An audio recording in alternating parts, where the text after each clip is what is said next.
एक बार की बात है, 3 नए शादीशुदा जोड़े होते हैं जो कि समुद्र के किनारे एक होटल में रहने जाते हैं।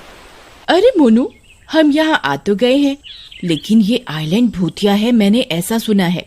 अरे कुछ नहीं है ऐसा, सरदार जी भी तो हैं अपने साथ, कुछ नहीं होगा, तुम एंजॉय करो बस। हाँ। सरदार जी अपने कमरे में। ओ सोनिए, चल समुद्र किनारे मजे करेंगे। ओ चल मेरी जान। क्या सरदार जी, बहुत मूड में हो। तीसरा जोड़ा बंगाली होता है, भौमिक और मधुरिमा। फिर सब लोग समुद्र के किनारे जाते हैं और सबके पति स्विमिंग करने लगते हैं। सभी एंजॉय कर रहे होते हैं और सारी औरतें एक साथ बेंच पर बैठकर बातें करने लगती हैं। बहन, मैंने तो मना किया था, सुना है ये समुद्र भूतिया है, और देखो ना, यहाँ दूर दूर तक हम 3 फैमिलीज के अलावा और कोई भी नहीं दिख रहा। कितना डरावना सा है यहाँ। अरे वो देखो सोनी, वो क्या है समुद्र में? हमें अपने पतियों को बताना होगा। अरे ये तो कोई बहुत बड़ी सी भूतिया शार्क लगती है। चुड़ैल जैसा मुंह है इसका और शरीर मछली जैसा है। अरे सरदार जी, पीछे देखो, कोई अजीब सी दानव शार्क है, आप लोगों की तरफ ही आ रही है, जल्दी से बाहर आओ। सरदार जी और मोनू जैसे ही पीछे देखते हैं, उनकी आंखें फटी की फटी रह जाती हैं और डर से उनकी चीख निकल जाती है।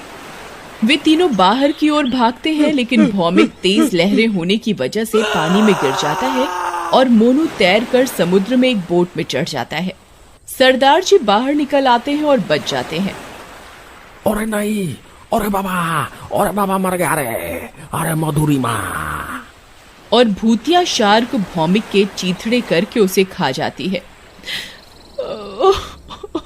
ये क्या हो गया?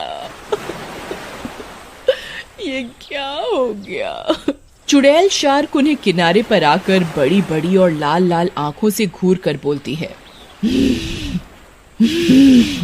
आओ, अब आकर दिखाओ इस समुद्र के अंदर, हिम्मत है तो। ये मेरा समुद्र है, दिखता नहीं? यहाँ तुम्हारे अलावा कोई नहीं है। क्योंकि मैंने सबको मार दिया, यहाँ कोई जोड़ा नहीं आएगा, जाओ यहाँ से, जाओ। फिर वो चुड़ैल शार्क वहाँ से चली जाती है। पता नहीं मोनू उस बोट पर चढ़ तो गया था, लेकिन दिख नहीं रहा, कहाँ गया? ओह गॉड। ओ बहन जी, तुसी हिम्मत रखो, मोनू वीर जी ठीक होंगे। पर ये था क्या, और मैं इन्हू छड़ूंगा नहीं। उधर मोनू जिस बोट पर चढ़ा होता है वो बहती हुई दूर चली जाती है और वो उसे स्टार्ट करने की कोशिश करता है, लेकिन वो स्टार्ट नहीं होती। तभी मोनू का फोन बजता है। हेलो हेलो हेलो हेलो कविता, हेलो। अजी आप कहाँ हो? बहुत मुश्किल से फोन लगा है आपका। आप ठीक हो ना? कविता, मैं एक बोट पर चढ़ गया था, लेकिन काफी दूर आ गया हूँ। मैं वापस आ रहा हूँ, तुम किनारे पर ही रहना है।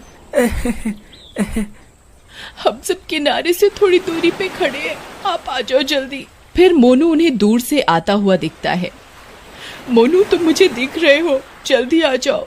लेकिन वो चुड़ैल फिर से आ जाती है। अरे पीछे देखो, वो चुड़ैल आ गई। ओ मोनू वीर जी, ओ जल्दी आओ। नहीं नहीं। चुड़ैल शार्क को देखकर उसके तोते उड़ जाते हैं।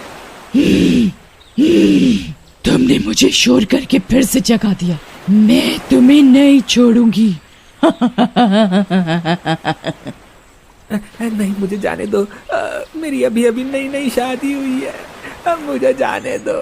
तो क्या हुआ, मेरी भी तो नई शादी हुई थी, मैं भी मर गई थी। तुम लोग आते हो और ये सारा समुद्र गंदा करके जाते हो, नहीं आने दूंगी किसी को भी।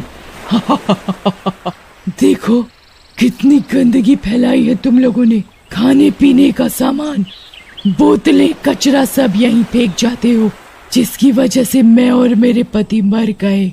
लेकिन इसमें मेरी गलती क्या है, मुझे छोड़ दो। चुड़ैल उसकी एक नहीं सुनती और उसे मार कर खा जाती है। उधर फोन पर चुड़ैल की सब बातें सरदार जी, उनकी पत्नी और कविता सुन लेते हैं। तो ये बात है, लोग यहाँ आकर गंदगी फैलाते हैं, चुड़ैल की मौत इसी कचरे से हुई, लेकिन कैसे? नहीं, मेरे पति को भी मार दिया। अब इन बातों का क्या मतलब वीर जी? मैं जा रही हूँ अपने पति को बचाने।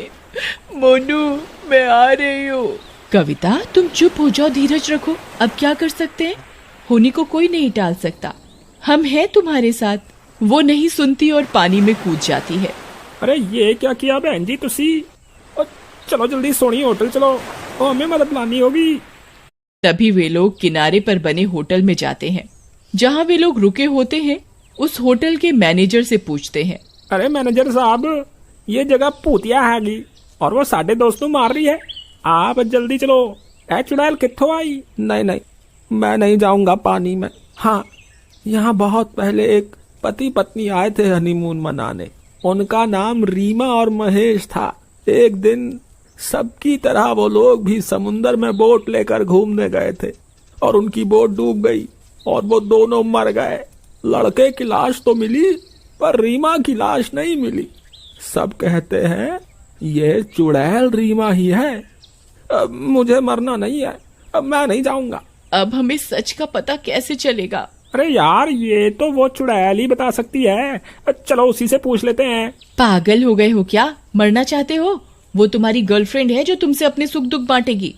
अरे सोनिए, फिर की करें? ऐसे तो जो भी इस टापू पे आएगा वो उसे मार देगी ना यार। और कविता बहन जी भी तो समुद्र में कूद गई थी मोनू वीर जी नु बचाने वास्ते। उन्हें तो ढूंढने जाना ही पड़ेगा ना। वो तो चिंता न कर, मेरे पास एक तरकीब है। मैनेजर जी, आपके पास इनकी कोई फोटो वोटो है? हाँ, ये उनके सामान से निकली थी। उनकी शादी की फोटो है। बढ़िया, चल मेरे नाल, अब कुछ नहीं होगा।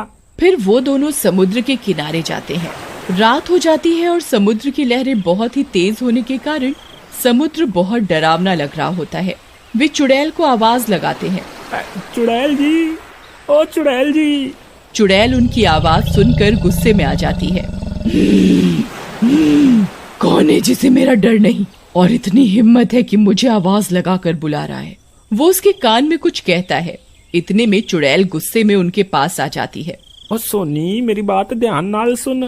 तुम नहीं बचोगे, गंदगी फैलाने आए हो। बोलो, मैं तुम्हें भी मार डालूंगी। चुड़ैल जी, ये देखो, आपकी शादी का फोटो आपके पति के साथ। चुड़ैल उस फोटो को देखकर शांत हो जाती है और वो उसे देखने लगती है। ये मेरे पति हैं, मैं इन्हें बहुत प्यार करती थी। आप दोनों बहुत अच्छे लग रहे हो साथ में। रीमा जी, आप शांत हो जाइए। हम आपको कोई नुकसान नहीं पहुंचाने आए, हम तो आपकी मदद करना चाहते हैं। लेकिन आप यहाँ आने वाले को क्यों मार रही हो?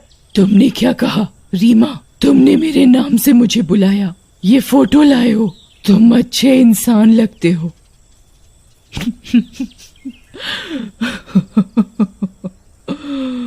ये मेरे और मेरे पति की शादी की फोटो है। लेकिन आप यहाँ आने वाले लोगों को मार क्यों रही हो? सबको मार दूंगी। मैं और मेरे पति खुशी खुशी यहाँ घूमने आए थे और बोट लेकर समुद्र में घूमने निकले थे। लेकिन इस समुद्र में किसी ने जाल फेंका हुआ था जो हमारी बोट के नीचे की मशीन में फंस गया और जिसके कारण हमारी बोट डूब गई और हम दोनों मर गए। तब से मेरी आत्मा भटक रही है। मैंने एक शार्क के शरीर पर कब्जा कर लिया ताकि मैं यहाँ आने वालों को मार दूं और इस आइलैंड को गंदा होने से बचा सकूं।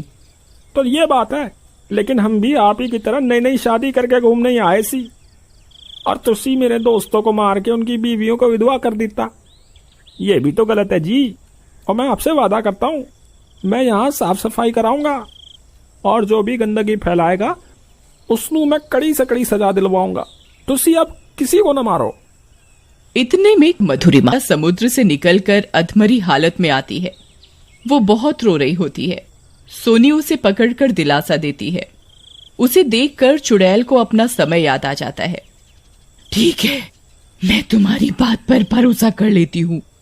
तुम एक सच्चे इंसान लगते हो और अपना वादा जरूर निभाना। इतना बोलकर वो चुड़ैल शार्क के शरीर को छोड़कर चली जाती है।